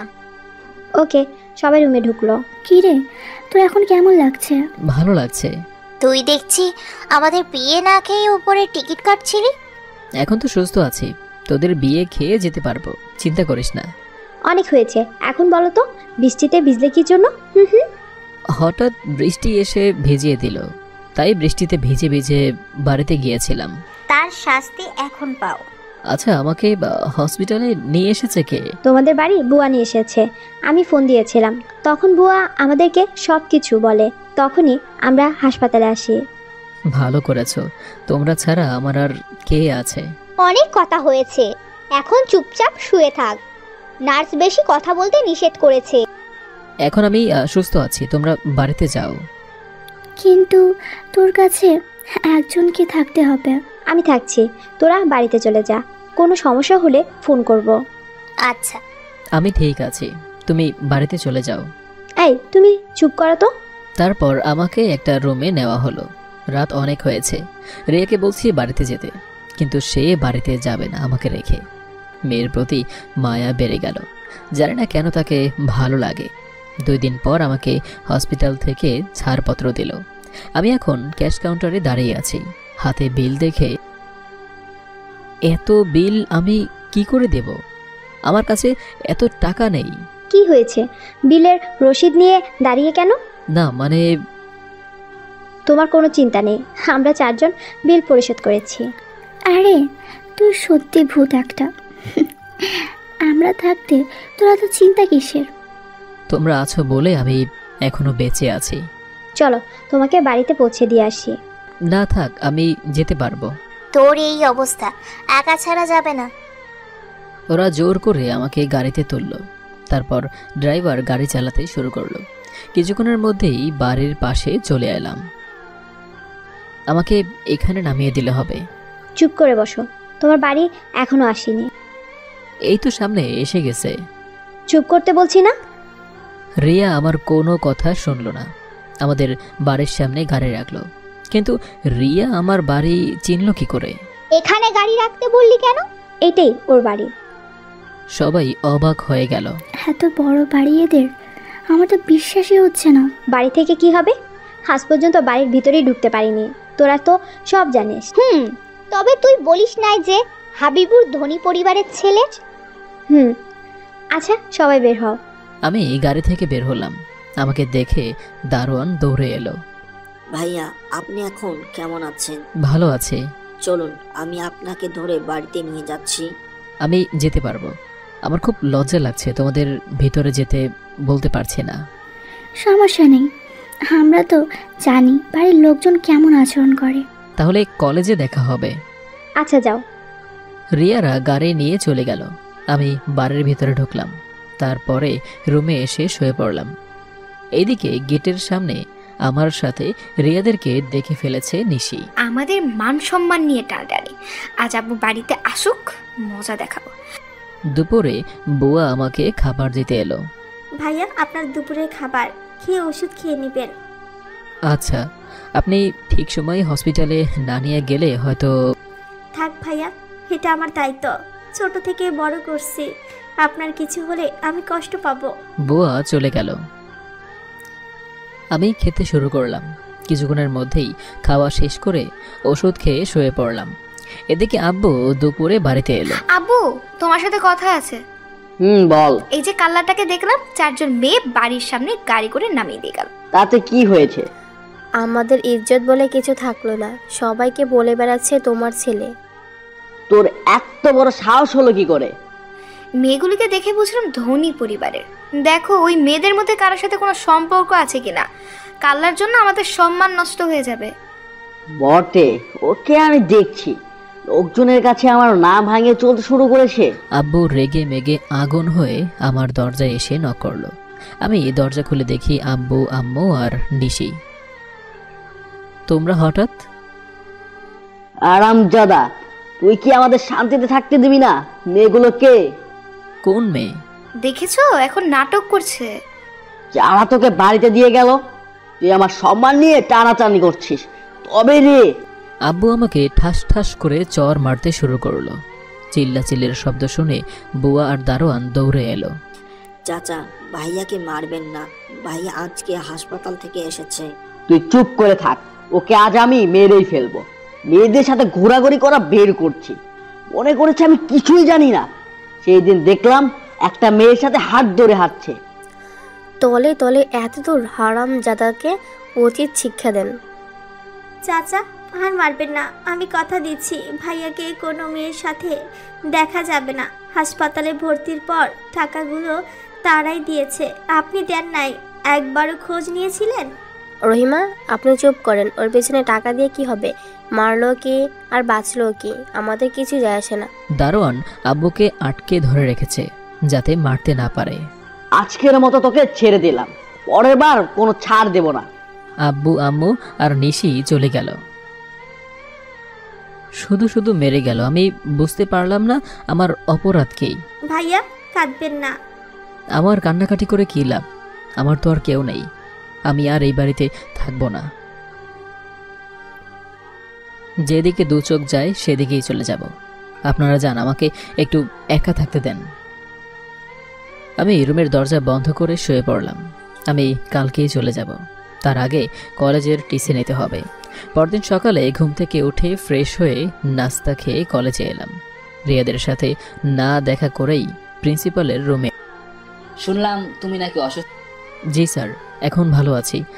আমি আসলে টিসি নিতে এসেছি। হঠাৎ টিসি নিতে চাও কেন? আমি অন্য শহরে চলে যাচ্ছি, আপনি দয়া করে টিসি দিয়ে দিন। ঠিক আছে, তোমাকে আটকাবো না। এতে যদি তুমি আরো উন্নতি করতে পারো তাহলেই ভালো। জি স্যার। কিছুক্ষণের মধ্যেই স্যার আমাকে পেপার রেডি করে দিয়ে দিল। আমি রুম থেকে বের হয়ে এসে কলেজের গেটে দাঁড়িয়ে আছি রিক্সার জন্য। হঠাৎ দেখলাম একটা গাড়ি এসে দেয়ালে ধাক্কা দিল। আমি দৌড়ে গিয়ে দেখি আব্বুর সারা শরীর থেকে রক্ত পড়ছে। আমি তাড়াতাড়ি করে হসপিটালে নিয়ে এলাম। যতই হোক তিনি আমার আব্বু, তার কিছু হলে আমি সহ্য করতে পারবো না। রোগীর অবস্থা খুবই খারাপ। রোগীর ভর্তির জন্য বন্ড সাইন করতে হবে। আপনি ওনার বাড়িতে ফোন দিয়ে আসতে বলুন, তারপর রোগীকে অপারেশন রুমে নেওয়া হবে। রোগীর অবস্থা ভালো না, এক্ষুনি অপারেশন রুমে নিতে হবে। আমি সাইন করব। আপনি রোগীর কি হন? আমি ওনার ছেলে। আমি পেপারে সাইন করলাম। হাবিবুর রহমান চৌধুরী। নার্স, রোগীকে অপারেশনের রুমে ঢোকাও তাড়াতাড়ি। আব্বুকে রুমে নিয়ে চলে গেল। আমি বাড়িতে ফোন দিলাম আব্বুর ফোন দিয়ে। আম্মু বুঝতে পারলো না আমার গলা। এদিকে আমার জামা রক্তে ভিজে একাকার। তাই আমি ওয়াশরুমে ঢুকে ফ্রেশ হয়ে নিলাম। বাথরুম থেকে বের হয়ে এসে দেখি আম্মু আর নিশি ওটির রুমের সামনে কান্নাকাটি করছে। আমি আড়ালে দাঁড়িয়ে আছি। তোর আব্বুর কিছু হলে আমি কাকে নিয়ে বাঁচবো? আব্বু কিচ্ছু হবে না। তখনই ওটি থেকে ডক্টর বের হয়ে এলো। এখন আমার স্বামী কেমন আছে? তখন ডক্টর যা বলল, আমার চোখ দিয়ে অজান্তেই পানি বেরিয়ে পড়ল। ডক্টর এসে বলল, রোগীর অবস্থা ভালো না। অ্যাক্সিডেন্টের কারণে 2টা কিডনি নষ্ট হয়ে গিয়েছে। এখন 24 ঘন্টার মধ্যে কিডনির ব্যবস্থা করতে হলেও আপাতত একটা কিডনি হলেও বেঁচে যাবে। যত টাকা লাগুক আমরা দিব, আপনি কিডনির ব্যবস্থা করেন। ওকে, আপনারাও চেষ্টা করেন। আচ্ছা। আম্মু চারিদিকে ফোন দিয়েছে, কিন্তু কোথাও কিডনি পাচ্ছে না। ম্যাম কাঁদবেন না, আমি সব জায়গায় খোঁজ নিচ্ছি। কেউ দেখেন টাকার বিনিময়ে কিডনি বিক্রি করে কিনা, তাড়াতাড়ি খবর প্রচার করে দেন। ওকে। এদিকে ডক্টররাও ব্যর্থ, কোথাও কিডনি পাচ্ছে না। আমি আড়াল থেকে সব কিছু দেখছি। আমার ওখানে যাওয়ার সাহস নেই। দুপুর গড়িয়ে বিকেল হয়ে গিয়েছে, তবুও কিডনি পাওয়া গেল না। ম্যাম, আমরা কোথাও কিডনি পাচ্ছি না। এদিকে 8 ঘন্টা পার হয়ে গেছে। তাহলে এখন উপায়? আপনাদের কোনো আত্মীয়র কিডনি নেওয়া যেতে পারে। আমি কিডনি দেব। আপনার কিডনির টিস্যু ম্যাচ করার পরীক্ষা করতে করতে অনেক সময় লাগবে। তাছাড়া আমাদের হাতে সময় নেই। বাবা মা, ভাই বোন ও ছেলে মেয়ের টিস্যু ম্যাচ করার দরকার হয় না। নিশি, তুই কিডনি দে মা, তুই তোর আব্বুর মেয়ে। আমি দিতে পারবো না, আমার ভবিষ্যৎ নষ্ট করতে পারবো না। এই দিন দেখার জন্য আমরা তোকে মানুষ করেছিলাম। আমি কিডনি দেব, আমি। এতে তোমাদের কিছু শিক্ষা হবে। সবসময় আমার উপর অত্যাচার, আজ সেই তোমাদেরকেই নতুন করে বাঁচতে শেখাবে। আমি ডক্টরের কাছে এলাম। ডক্টর সাহেব, আমি কিডনি দেব। আপনি ওনার ছেলে না যে ভর্তি করিয়েছিলেন? জি, আপনারা ব্যবস্থা করুন। তবে এখন বলেন না কে কিডনি দিচ্ছে। আচ্ছা, আপনি আমাদের সাথে আসুন। ডক্টর আমাকে ওটিতে নিয়ে গেল সবার আড়ালে, আর তারপর আব্বুর বেডের পাশের বেডে আমাকে শুইয়ে দিলেন। চোখ বন্ধ। আচ্ছা। আমি চোখ বন্ধ করলাম। নার্স আমাকে একটা ইনজেকশন পুশ করে দিল। তারপর আমার আর কিছু মনে নেই। শুনেন, এখন এনার নাম পরিচয় প্রকাশ করবেন না। তাড়াতাড়ি অপারেশন শুরু করুন। Okay sir. তারপর ডক্টর অপারেশন শুরু করলো। প্রায় 4 ঘন্টা পর অপারেশন সাকসেসফুল হলো। তারপরে আব্বুকে ওটি থেকে বের করলো। ওনাকে কোথায় নিয়ে যাচ্ছেন? আমরা কিডনি প্রতিস্থাপন করে দিয়েছি। আপনাদের বলা হয়নি, কিডনি পাওয়া গেছে। আমাদের হাতে সময় ছিল না। সমস্যা নেই, কিন্তু কিডনি কে দিয়েছে? সরি, এখন বলা যাবে না। রোগীকে বেডে দেওয়া হয়েছে, আপনারা ওখানে আসেন। ওকে। আব্বুকে নিয়ে যাওয়ার পর আমাকে একটা রুমের বেডে নিয়ে এসে শুইয়ে দিল। আজ টাকা ছিল, কিন্তু কোথায় কিডনির সন্ধান পেলাম? যে কিডনি দিয়েছে সে কিন্তু কিডনি বিক্রি করেনি। না জানি কে কিডনি দিয়েছে। আমরা তার কাছে সারা জীবন ঋণী হয়ে থাকবো। আল্লাহ তাআলা ভালো করুক। শোনো, ডাক্তারকে বলে দাও তার খরচ আমরা বহন করব। Okay ma'am. রাতের মধ্যে আমার জ্ঞান ফিরে এলো। আমি ওঠার চেষ্টা করলাম, কিন্তু নার্স উঠতে দিল না। সকালে আব্বুর জ্ঞান ফিরলো। এখন কেমন আছো? এখন ভালো আছি। ডক্টর বলল, কে কিডনি দিতে হয়েছে, তবে আমার কাছে একজন দিয়েছে। নিশি, তুই দিয়েছিস মা? নিশি দেয়নি, কে দিয়েছে এখনো জানা যায়নি। আজ আমার টাকা থেকেও কিডনি খুঁজে পেলাম না। যে কিডনি দিয়েছে তার কাছে আমি সারা জীবন ঋণী হয়ে থাকবো। এদিকে আমি বেডে শুয়ে আছি, কিছুই ভালো লাগছে না। রিয়াদের খবর কি জানলাম না। ফোন অন করে দেখি অনেক মেসেজ, সবগুলো রিয়া পাঠিয়েছে। আমি রিয়ার কাছে ফোন দিলাম। কোথায় তুমি? তোমার খোঁজ খবর নাই? আমি হসপিটালে আছি, আব্বু অসুস্থ। ও, আমি আসছি। তোমার আসার দরকার নেই। আমি আসছি বলছি, মানে আসছি। রিয়া ফোন কেটে দিল। আমি কি করতে ওর কাছে ফোন দিলাম, এখন এসে না জানি কি করবে। কিছুক্ষণের মধ্যেই রিয়া হসপিটালে চলে এলো। এসে আমাকে খুঁজতে শুরু করলো, কিন্তু পাচ্ছে না। তখন আমার কাছে ফোন দিল। বলো। কোথায় তুমি? তোমাকে কোথাও দেখছি না। আমি দ্বিতীয় তলার 3 নম্বর রুমে আছি। ওকে। রিয়া তাড়াতাড়ি করে আমার রুমে এসে দেখে আমার পেটে ব্যান্ডেজ করা। তোমার কি হয়েছে? আমার তো কিছুই হয়নি। সত্যি করে বলো। মানে তখনই আমি রিয়াকে খুলে বললাম। রিয়া রেগে মেগে আগুন হয়ে আমাকে ঠাস ঠাস করে চড় মারল। যে বাবা মা তোমাকে খোঁজে না তাদের জন্য তোমার দয়া হচ্ছে, আজ একটা কিডনি দিয়ে দিলে। এছাড়া কোনো উপায় ছিল না। রিয়া আমার বেডের পাশে বসে কাঁদতে শুরু করলো। আমার কত আশা ছিল, কিন্তু তুমি সব নষ্ট করে দিলে। আমি তো বেঁচে আছি। তারপর আমি রিয়াকে বোঝাতে শুরু করলাম, কিন্তু বুঝতেই চাচ্ছে না। অনেক কষ্টের পর বোঝাতে পারলাম। তোমাকে বুঝতে পারলাম, আফসোস তোমার বাবা মা বুঝতে পারলো না। তাতে আমার কোনো কষ্ট নেই, আমার কষ্ট সয়ে গেছে। আমি আর রিয়া কথা বলছি, তখন নার্স এলো। আপনার ওষুধের সময় হয়ে গেছে, কিছু খেয়েছেন? না, এখনো কিছু খাওয়া হয়নি। ঠিক আছে, কিছু খেয়ে এই ওষুধ খেয়ে নেবেন।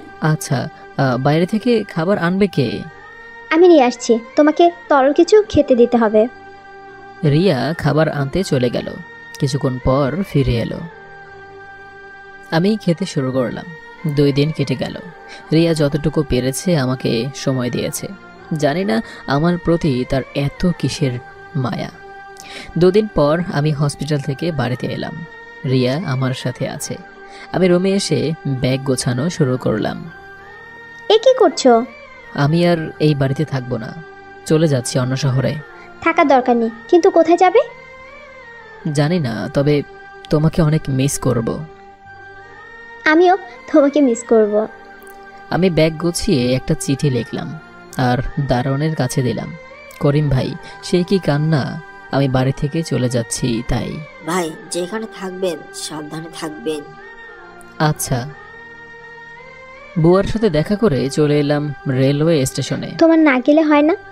আমি আর পারছি না, অনেক সহ্য করছি, কিন্তু আর না। কাউন্টারে টিকিট কেটে ট্রেন ছাড়ার অপেক্ষায় বসে আছি। কোনো সমস্যা হলে আমাকে বলবে। ট্রেন ছাড়ার সময় হয়ে গেলে রিয়া হঠাৎ আমাকে জড়িয়ে ধরে কাঁদতে শুরু করলো। আমি তোমাকে ছাড়া থাকতে পারবো না। আরে ধুর, আমি কি একেবারের জন্য চলে যাচ্ছি নাকি? একদিন অবশ্যই ফিরে আসব। সত্যি তো? ততদিন আমি তোমার জন্য অপেক্ষা করব। ট্রেন ছেড়ে দিল। আমি তাড়াতাড়ি করে উঠে ট্রেনে বসলাম। রিয়া আমাকে বিদায় দিচ্ছে আর কান্নাকাটি করছে। এতদিন পর বুঝতে পারলাম রিয়া আমাকে ভালোবেসে ফেলেছে। ট্রেন চলতে শুরু করেছে। এদিকে রিয়া কাছে প্ল্যাটফর্মে বসে। তুমি বেঁচে গেলে যন্ত্রণার হাত থেকে, কিন্তু তোমাকে আমি যে ভালোবেসে ফেলেছি সেটা না বলার যন্ত্রণা আমাকে সহ্য করতে হবে। রিয়া উঠে চোখ মুছতে মুছতে বাড়ির দিকে রওনা দিল। সবার জন্য আমার চোখ দিয়ে অজান্তেই পানি বেরিয়ে পড়ল। আমি সবাইকে অনেক মিস করব। ট্রেন চলতে শুরু করেছে। আমার যাওয়ার উদ্দেশ্য খুলনা। রিয়া আমাকে খুলনায় পাঠাচ্ছে। অন্য শহরে যেতে চেয়েছিলাম, কিন্তু রিয়ার জন্য হলো না, খুলনায় যেতে হচ্ছে। আমি ট্রেনে ঘুমিয়ে পড়লাম। এদিকে আব্বুকে আজ হসপিটাল থেকে রিলিজ দিবে। সবকিছু গুছিয়ে নিয়েছো? নিশি, আমাকে একটু ধর, আমি একা হাঁটতে পারবো না। ধরছি।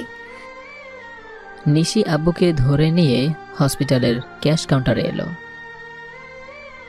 একটা ভদ্রলোক ডিসচার্জের পেপার দিলেন। সেখানে ভর্তি করানো নাম দেখে আব্বু অবাক হয়ে গেল। এই যে ভাই, এখানে কার নাম এটা? কি মশাই, মজা করছেন নাকি? নিজের ছেলের নাম ভুলে গেছেন নাকি? এটা আপনার ছেলে, তিনি আপনাকে হাসপাতালে নিয়ে এসে ভর্তি করেছিল। কি বলছো? আমি তেমন কিছু জানি না, ডাক্তারের সাথে কথা বলুন। ঠিক আছে। আব্বু ডক্টরের কাছে এলো। কিছু বলবেন?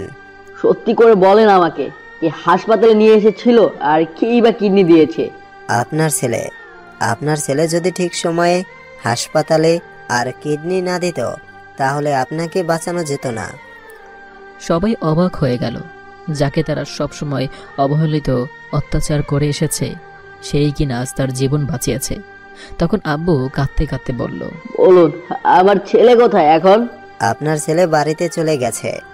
আব্বু আম্মু আর নিশি দেরি না করে বিল পরিশোধ করে বাড়িতে এলো। আব্বু আম্মু আমার রুমে এসে ঢুকে দেখে আমি কোথাও নেই। করিম, করিম। জি চাচি। তোমাদের ভাই কোথায়? চুপ করে রইলো। কি হলো? আমার ছেলে কোথায় জিজ্ঞেস করছি না? এখন খুঁজছেন কেন? এর আগে তো কখনো আমার ছেলে বলতে শুনি নাই। সবাই চুপ করে আছো কেন? কি বলবো আমরা, ভাইয়া বাড়ি থেকে চলে গেছে। এসব ভুল বকছো? সত্যি ভাইয়া বাড়ি থেকে চলে গেছে, কষ্ট আর সহ্য না করতে পেরেই চলে গেছে। আম্মু কাঁদতে শুরু করলো। আমরা বুঝিনি কখনো ওর কষ্টটা, কারণ অকারণে ছেলেটাকে অনেক মারতাম। আজ আমি বুঝতে পারছি ছেলে হারানোর কষ্টটা কতটা। আমি ভাইয়ার সাথে সব সময় খারাপ ব্যবহার করতাম, কিন্তু ভাইয়া আমার সাথে কোনো দিন খারাপ ব্যবহার করেনি। তোমার ভাইয়া কোথায় গিয়েছে কিছু জানো? জানি না, তবে যাওয়ার আগে একটা চিঠি দিয়ে গেছে। এই নিন চিঠি। ও আমি আর এই বাড়িতে কাজ করব না। কেন? আমি ভাইয়ার জন্য এই বাড়িতে পড়েছিলাম, এখন ভাইয়া নেই তাই আমিও চলে যাচ্ছি। আমিও চলে যাব। তোরা কোথাও যাবি না, আমি তোদের বাইকে খুঁজে নিয়ে আসবো, যে করেই হোক। কিন্তু কোথায় খুঁজবে? কোথায় গেছে? আমরা তো কিছুই জানি না। আমরা পুলিশের সাহায্য নিব। তার আগে ওর একটা ছবির প্রয়োজন। এখন কোথা থেকে পাবো? ওর কলেজ থেকে পাওয়া যাবে। আব্বু চিঠি খুলে পড়তে শুরু করলো।